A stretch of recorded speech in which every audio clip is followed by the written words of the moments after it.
Исән саулармысыз, хөрмәтле тамашачылар. Узган дәресләребездә без Идел буенда, Хазар диңгезе буендагы, гомумән Идел Урал арасындагы далаларда яшәгән ата-бабаларыбыз турында хикәяләр тыңладык. Һәм менә без бабаларыбызның шушы җирлектә, шушы туфракта бурынгы заманнардан бирле хуҗа булып, түрә булып, үз туфракларына үзләре хуҗа булып яшәгәнлекләрен күрдек.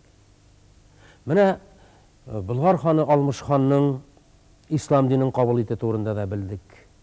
Без болгарлар мөселман халкы булдык.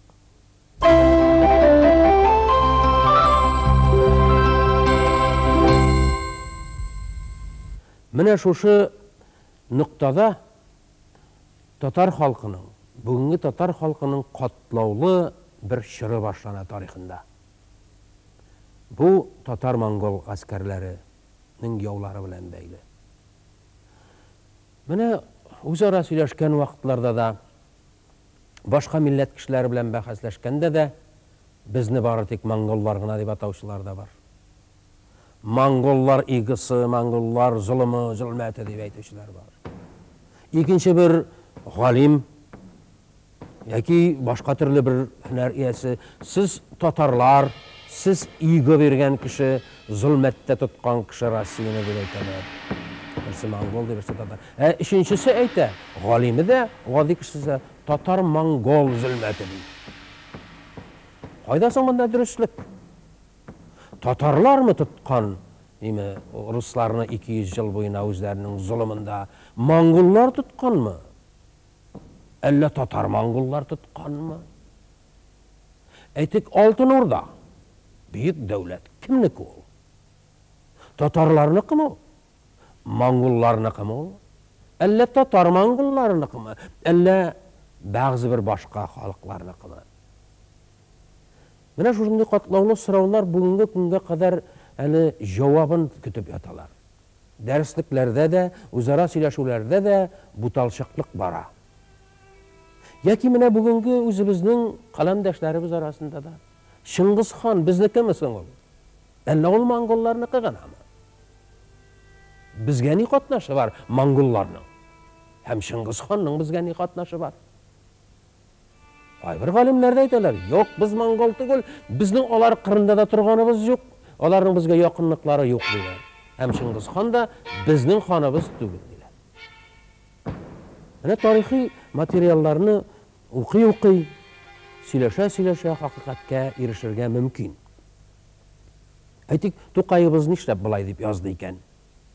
Шүрәлесендә рәт-рәт Чыңгыз хан, гаскәри Чыңгыз кеби дип яза урманны, ягъни рәт-рәт басып торалар. Гаскәри Чыңгыз кеби, ул аны бит яратмыйчан язмый.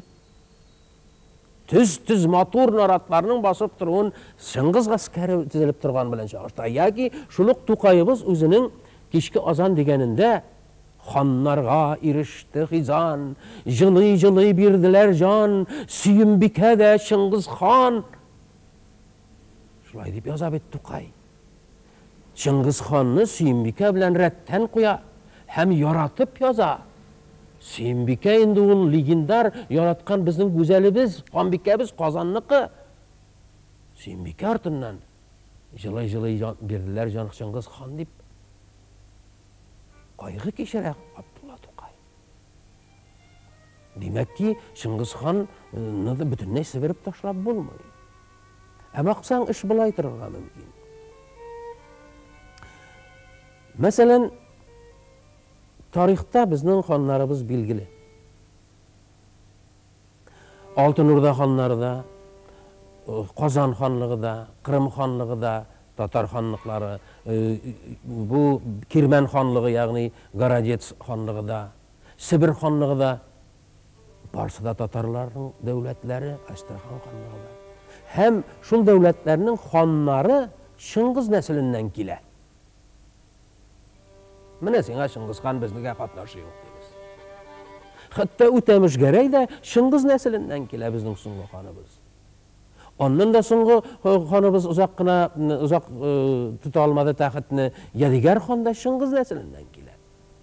Улы Мөхәммәд тә, Мөхәммәд Әмин дә, гомумән бөтен ханнар да, Кырым ханы булсын, ул Күчем хан булсын. Ханнары Шыңгыздан килә. Чөнки Шыңгыз булмаган кеше тәхеткә утырырга хокук юк. Менә бу тәхетне яуларга минем ханымда Шыңгыз каны булмаса, минем хокукым юк. Хәтта мин бөек кеше булсам да. Мәсәлән, Идегәй үзенең улы Нурадынга хан булып утырырга рөхсәт итмәй, чөнки ул Шыңгыз нәселеннән түгел. Гәрчә Идегәй ханнардан үстен торган. Бармакта уйнаткан кебек ханнарын уйнаткан. Менә ничек итеп килеп керә Шыңгыз безнең тормышка. Яки монголлар. Монголлар гаскәре килгәндә татарлар белән бергә киләләр, татар гаскәрләре белән. Безнең уртаклыгыбыз юкмы монголлар белән? Әлбәттә, диннәре аеры, телләре аеры бөтенләй. Ләкин горыф-гадәтләре дала татарлары белән, дала халыклары кыргызлар, башкортлар һәм нугайлар белән бик күп уртак гадәтләре бар. Йолалары бар. 1182 елда бүгенге Монголия тирәсендә кот чыккыч зур сугыш була. Бик күп канага. Монгол гаскәрләре белән татар гаскәрләре сугыша. Шунда татарлар кырылып бетәләр. Моны Шыңгыз хан оештыра. Гаскәрнең, монгол гаскәрнең башында Шыңгыз хан тора. Татарлар Түркләрнең бер төрлесе. Аларның башка төрле исемнәре дә булган, анда уйгыры да булган, башка исемдәгеләр дә булган. Төрки телдә сөйләшкәннәр, кардәш булганнар. Монголлар аерымрак. Гәрчә кайбер тарихчылар татарларны монгол дип тә әйтә. Бер каннан дип. Әйтик, Шыңгыз ханның әнисе татар булган. Шул вакыттагы татарлардан инде. Менә шушы сугышта татарлар җиңелеп беткәч, 70 мең ир кеше исән кала, 70 мең ир кешене урап алып, әсирлеккә төшкән Шыңгыз хан арба чәкүшкәсе белән тигезләп, ир җенесен суеп чыга. Һәм татарлар әйтәләр, без барыбер суеп бетерәләр, кечкенә пычак җиңгә тыгып яшереп алып килик тә, шул суеш башланганда, безне җәзага тартканда, бер генә булса да монголны үтереп калыйк ди.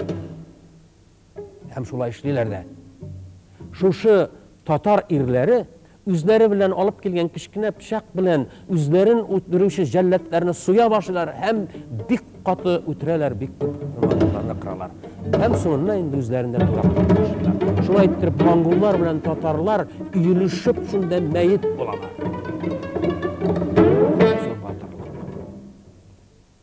Гәрчә бу рух татарлар кырылып бетсә дә, татарларга туган булган башка төрле халыклар үзләре шушы батырлыкны күреп, без татарлар дип әйтә башлыйлар дигән риваят та бар.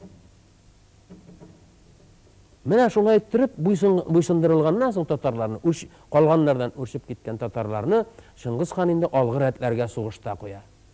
Кая гына барса да татарлар батыр сугышчы, җиңелмәс. Шуңа күрә бит Кытайга яуга барганда да, Рус тарафына яуга барганда да монгол гаскәрләре алдында татарлар килә.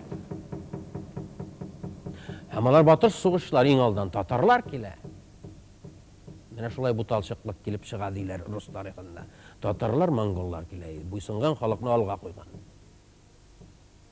Телләре дә бундагы булгар белән, безнең булгар бабаларыбыз белән ошаш, бик якын тел булганга күрә, алдагы татарлар тылмаш буларак та бит ярдәм итәләр. Рус телен белгән булгарлар белән әйме аралашу барлыкка килә. Татар телен белгән руслар белән аралашу монгол гаскәренә җиңелгә туры килә. Татарлар тылмаш буларак та, ягъни тәрҗемәче буларак та хезмәт итәләр бу сугышларда. Татарга тылмаш кирәкми дигән тагбир шуннан кала. Ягъни ул булгарга барса булгар телен белә, руска барса рус телен белә, Кытайга барса Кытай телен белә дип уйлаганнар. Һәм шулай булган да. Татарның белмәгән теле булмаган. Әле революцияга кадәр дә безнең бабаларыбыз 6-7 тел белгәннәр. 30-нчы елларга кадәр. Бу тарихи юла. Менә булгарны җаулап алганнан соң, бик каты көрәшләрдән соң, Сүбүдәй Баһадирның билен сындырып җибәргән халык булгарлар. Монголларга каршы, татар монголларга каршы бик каты торалар. Ләкин инде кешеләре калмый җиңелә. Шуннан соң инде мондагы Булгар белән бер телдә сөйләшә торган монгол гаскәрәгендәге татар бик якын телдә.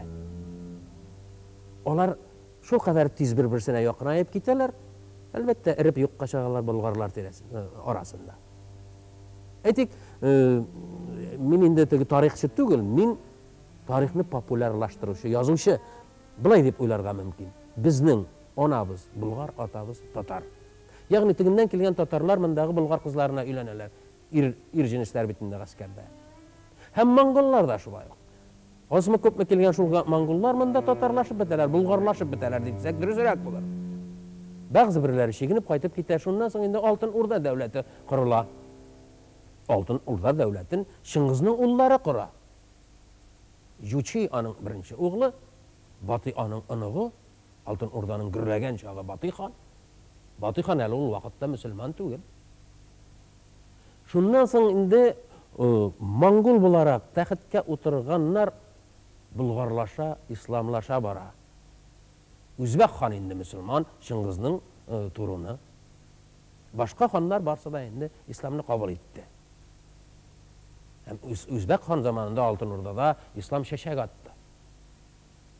Һәм алга табада. Барыбыз да беләбез, Туктамыш хан да мөселман. Шыңгызның туруннарыннан Мөхәммәд Әмин дә башкаларда. Менә кыскача гына гади генә әйтеп аңлатканда, Шыңгыз ханның безгә булган катнашы. Без моны себереп ташлый алабызмы? Юк, әлбәттә. Юк, әлбәттә. Азмы күпме булган име монголлар белән аралашканда, монгол теленә, татар теленнән бик күп сүзләр кергән.